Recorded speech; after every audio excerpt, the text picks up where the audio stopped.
In this week's episode, we'll be addressing the question of, are people out of touch with reality? And if so, why is that? Before we get to that, Kyra, how's it going this week? It's going amazing as usual. My life is fucking awesome. What about you? That's very positive and good to hear. It's good. It's as we were chatting before the show, I found someone on Instagram that I haven't talked to in 25 years, and it's kind of tripping me out a little bit, but I'll make sense of it eventually. Leads to a lot of philosophical questions, nonetheless. So that being said, the reason for this topic of being out of touch with reality is I recently made a video. I think it's being received fairly well by people out there on YouTube. And the video was about, I looked up the definition of humble because I thought I was going to do a video on how it's good to be humble and, not think too much of yourself and blah, blah, blah. But when I looked up the definition of humble, it said having a low sense of your own importance. And I thought, well, that doesn't sound right. Like that sounds like low self-esteem, right? Mm-hmm. But the opposite we wouldn't be surprised by, is arrogance. So arrogance is having an inflated sense of your own importance, thinking you are more important than you actually are. So if that's what arrogance is, and then if humble, just going with the definition here, if humble means having a low sense of your own importance, then the question I had was, well, what is the word for when you have an accurate sense of your own importance? And I think that's tough to deal with because people don't want to think they don't want to accept the fact like some people are more important than others, maybe. Or to me, it's just like this. It's this way to kind of escape reality. That's just one example. I mean, does that make sense? Or are there examples that immediately come to mind for you of how people are kind of avoiding reality these days?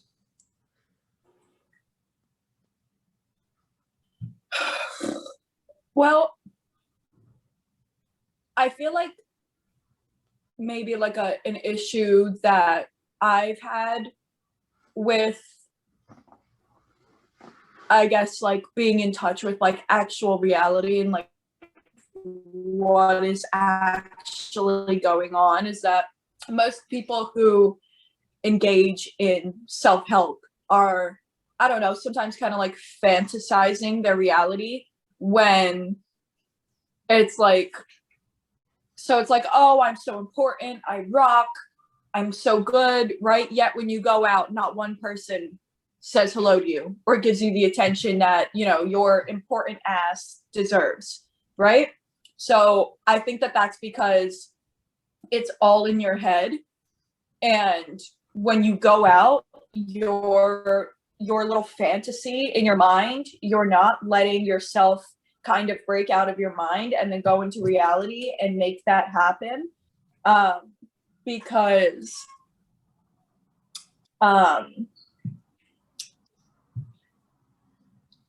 it's like,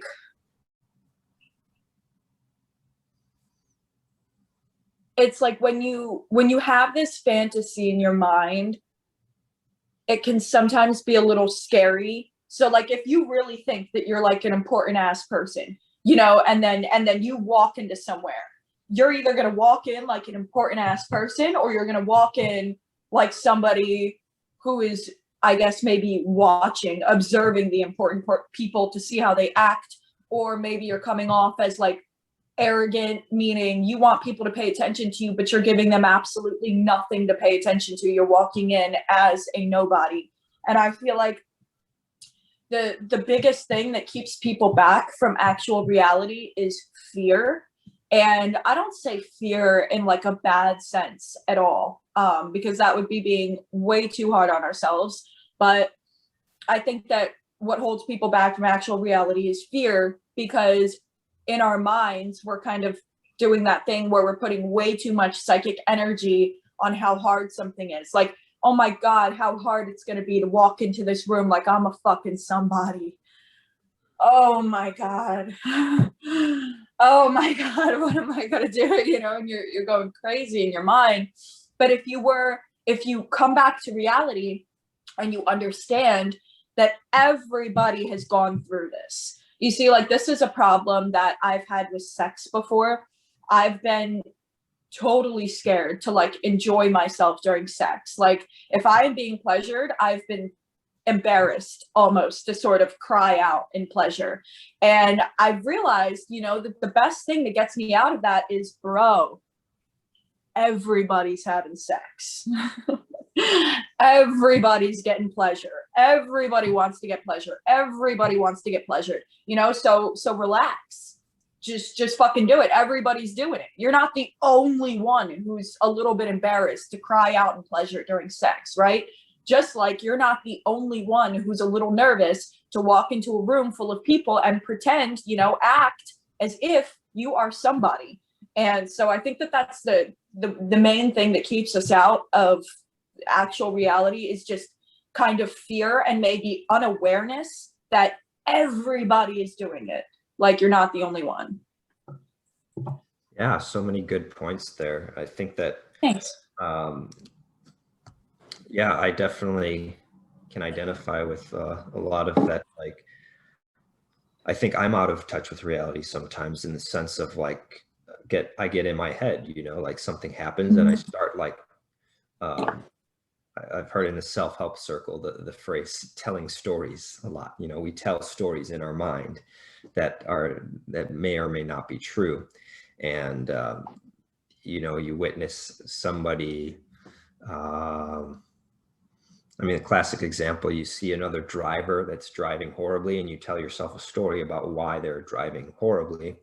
And it might be true, it might not be true. But my point is that it's a departure from reality, because you don't really know what the real reason is. And second thing you mentioned was this attributing excessive importance, or investing too much psychic energy into it that's disproportional to what's needed. And it made me think of like, it would be, because there's times where, like, let's say you want to walk into a room and be confident, right? There's sometimes there could be value in departing from reality, in the sense of you come up with this scenario in your mind of like, oh, I'm a whatever, I'm I'm a famous rock star or something. You tell that scenario in your mind, which is not reality, but you do that so that you change your body language, so that you you know, you're a little more relaxed. And so that's almost like intentional, like using non-reality to kind of improve your reality. But I think that's in the vast minority of cases. In the majority of cases, people just get in their heads and they have this imagination of some other reality where they are famous or something, but then there's too much energy being pushed into it. And so it's like an actor that you're on the scene of a movie set and the actor is clearly trying too hard to play the role that they're trying to play, right? And you know, the director is like, okay, hold up, just tone it down. Like, it's good. You're kind of playing the role, but you're doing too much. You're trying too hard. And I feel like that kind of describes like the common person in everyday life, right? I completely agree. I definitely 100% agree with the perspective of using like being in your head as a way to intentionally create your reality. I think that that's really good, especially coming from somebody who is in her head a lot, because I think a lot. But I think that best way to sort of break through those little fears that you're giving too much psychic energy to is to sort of really get into like, because everybody has visited the present moment once or twice in their life, you know, if not always there. You have visited the present moment, so you know what it feels like. And I think that if you want to be in the present moment bad enough, you can remember the freeness of how free and beautiful and lovely that it felt to be in the present moment, and you can bring yourself back there.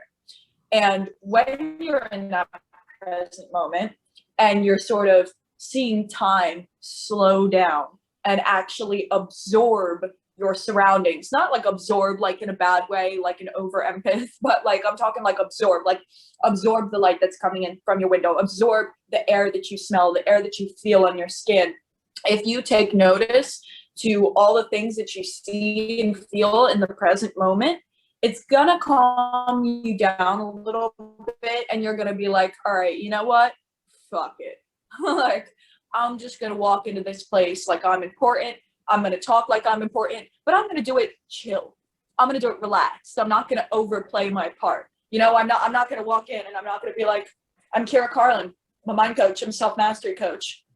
How are you? Do you want to master your mind? You know, I'm really like dig my eyes into them. You know, I'm gonna be like, yo, I'm a fucking self-mastery coach of this network marketing or networking get together, and you know, what up? I can help you master yourself. If you want it, great. If you don't, great. I don't fucking care, you know, but I'm a walk in here. I know that I'm important. I don't need to overexceed myself. I'm gonna be myself, and I'm just gonna fucking do it. And hopefully, you know, I'm in reality enough to be able to see what I'm doing wrong, not judge myself for it, and, you know, get better with time. It's like, it's a learning fucking process. You know, you can't have an idea that you want to walk into somewhere and be important and all of a sudden you're fucking important. You need a little bit of experience. You need to do that kind of trial and error thing. But I don't know, something along that doesn't really align. Like, maybe I'm not getting my words out right. It doesn't entirely align. So what do you think about that?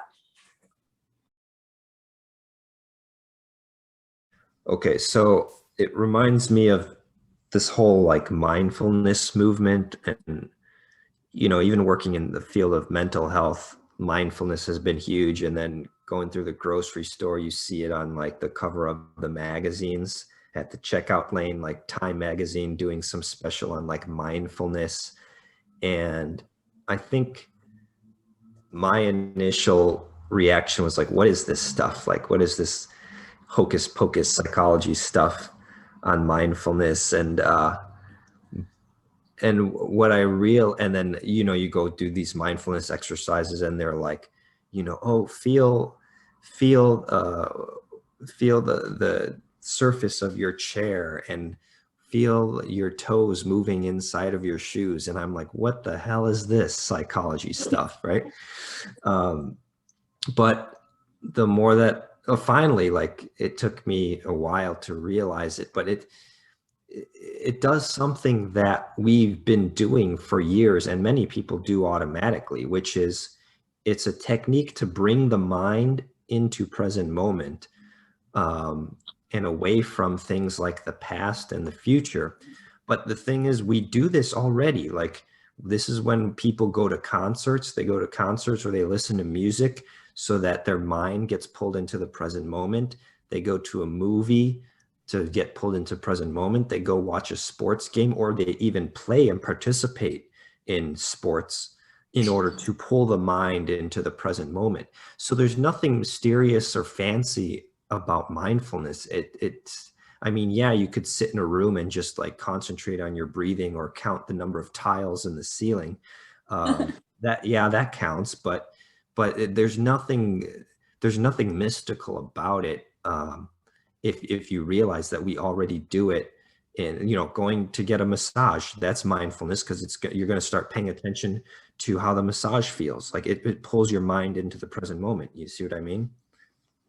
Yeah, and I completely agree once again, because I feel like most people who get into self-help, I feel like, or I don't know, dabble with it, or you know, happen upon it, I feel like once you start finding all this stuff out, it's easy to get in your head and think about it all day. But I feel like it's such, it's honestly like such just like a normal thing.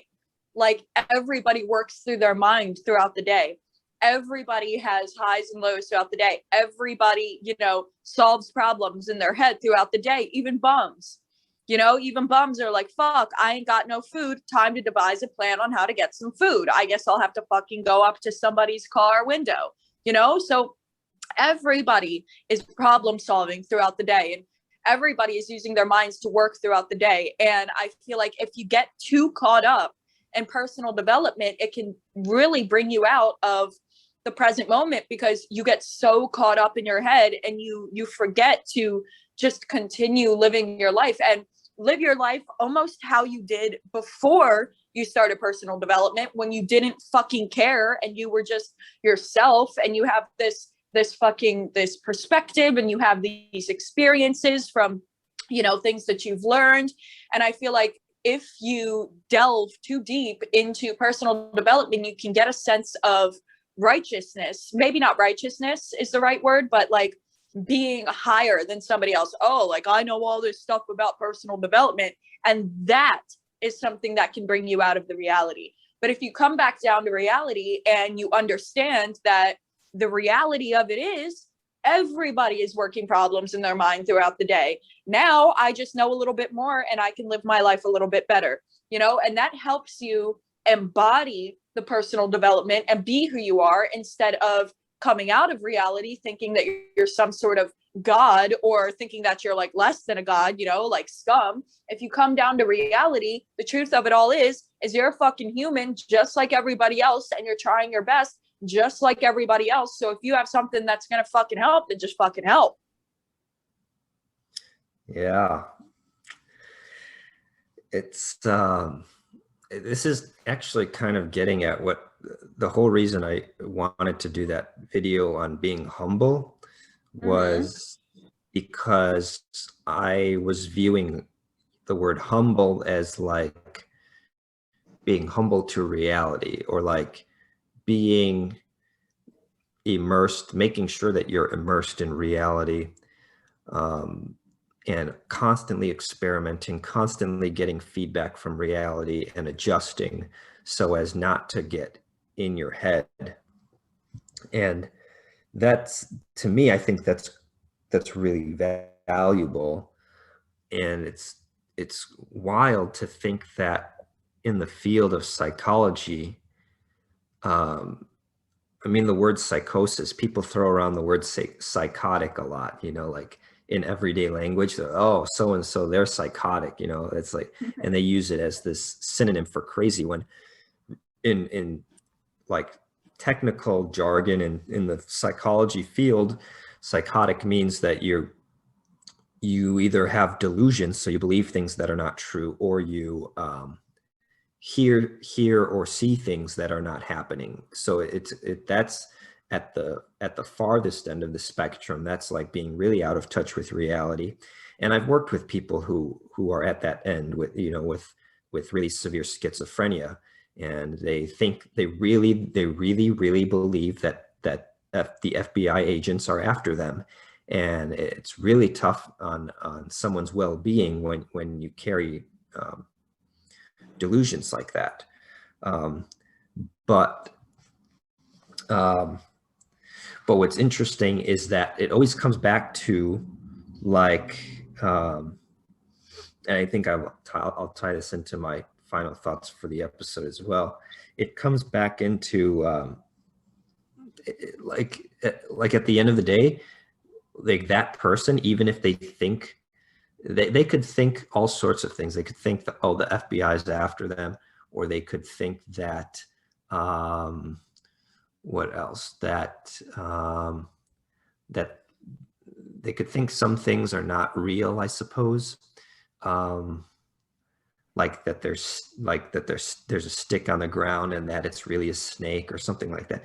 But at the end of the day, when when they have to just stay alive, like eating food and drinking water, they don't think that there's an issue with the food or drinking water. And so it's like, okay, you could be out of touch with reality in some ways, but those people always come back to very concrete, like, okay, this is food, I'm going to eat the food, and they have to in order to stay alive.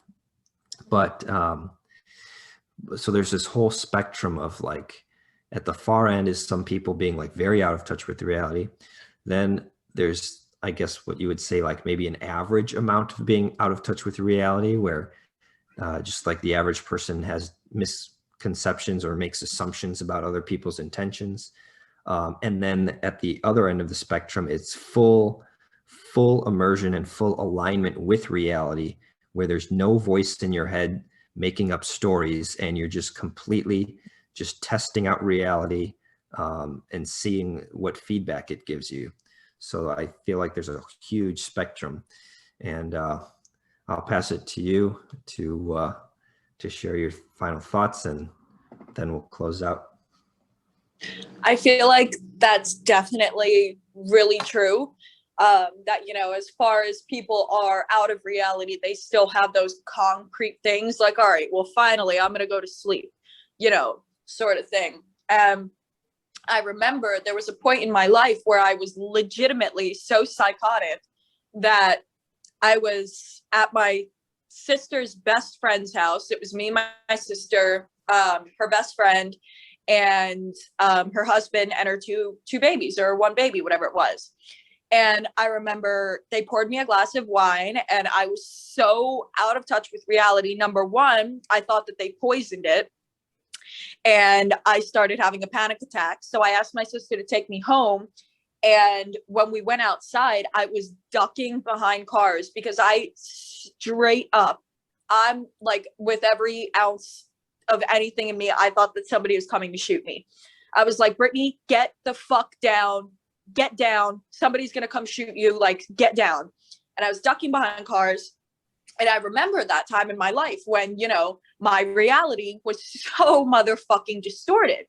And even nowadays, sometimes if I'm home alone, well, I'm always home alone, but in the dark, and, you know, maybe I start to feel a little scared, right? Because maybe there's something under my bed, or there's a fucking ghost in my house, you know. But once I talk to myself in my mind, and I'm like, dude, like, there's nothing in your fucking house. Like, there are nights when you're literally so chill in your house that, like, you could walk around with your eyes closed, not giving a fuck. You are completely safe, right? And there are times, you know, when you get a little scared. But those times when you weren't scared at all, and those times when, you know, your house felt completely at peace, go back to that space, and you will understand that the reality that you were making up in your head were all just weird little thoughts that came from the quantum realm, that came to you because you were available to them, because you were open to them. And, you know, something that Grant Cardone said one time that I absolutely obsessed with is, get some free time in your schedule. The devil will come meet you, I promise. You know, and it's so true. Like, get some free time in your brain, you know, other than a peaceful, content life, and those fucking thoughts will come right in. I promise.